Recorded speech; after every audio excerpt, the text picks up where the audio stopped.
एक शहर में एक विशाल इलेक्ट्रिक कार शोरूम खुलता है।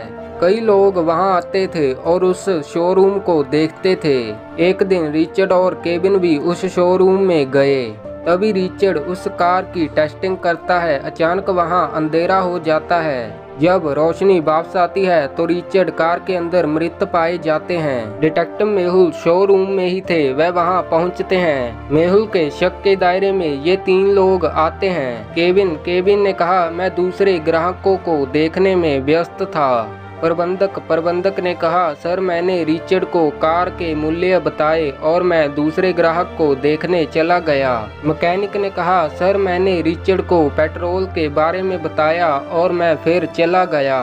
क्या आप इनके बयान सुनकर पता लगा सकते हैं कि हत्या किसने की?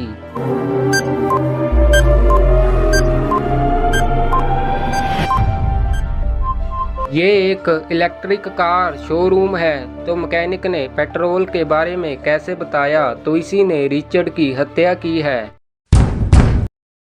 एक शुद्ध शाकाहारी रेस्टोरेंट में एक वेटर की हत्या कर दी जाती है। डिटेक्टिव मेहुल वहां पहुंचते हैं और वहां के कर्मचारियों से पूछताछ करते हैं। पहले कुक ने कहा, मैं प्याज काट रहा था और अगली डिश तैयार कर रहा था। क्लीनर ने कहा, मैं चश्मा धो रहा था। वेटर ने कहा, मैं ग्राहकों की सेवा कर रहा था।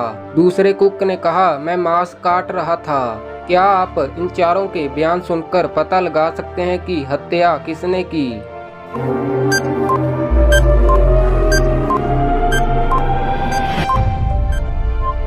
हत्या दूसरे कुक ने की है। उसने कहा कि मैं मांस काट रहा था, लेकिन ये एक शुद्ध शाकाहारी रेस्टोरेंट है।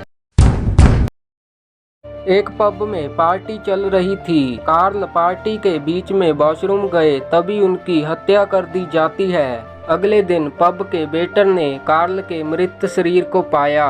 उन्होंने डिटेक्टिव मेहुल को जल्द बुलाया। मेहुल के शक के दायरे में ये तीन लोग आते हैं। केन ने कहा, मैं अपनी प्रेमिका के साथ पूरे समय नाच रहा था और उसके साथ ही घर चला गया। पीट ने कहा, मैं हत्या से पहले घर गया था। रास्ते में मेरी कार टूट गई। आप मैकेनिक से पूछ सकते हो। रॉन ने कहा, सर पूरी रात मैं बार में था, मुझे कुछ भी नहीं पता। क्या आप इनके बयान सुनकर पता लगा सकते हैं कि हत्यारा कौन है?